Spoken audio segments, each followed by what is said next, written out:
உயர்ந்திடப்பாரு. உனக்கென எழுது ஒரு வரலாறு.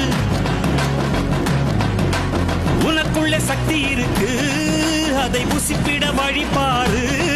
சுபவேளை நாளை மாலை சூடிடு.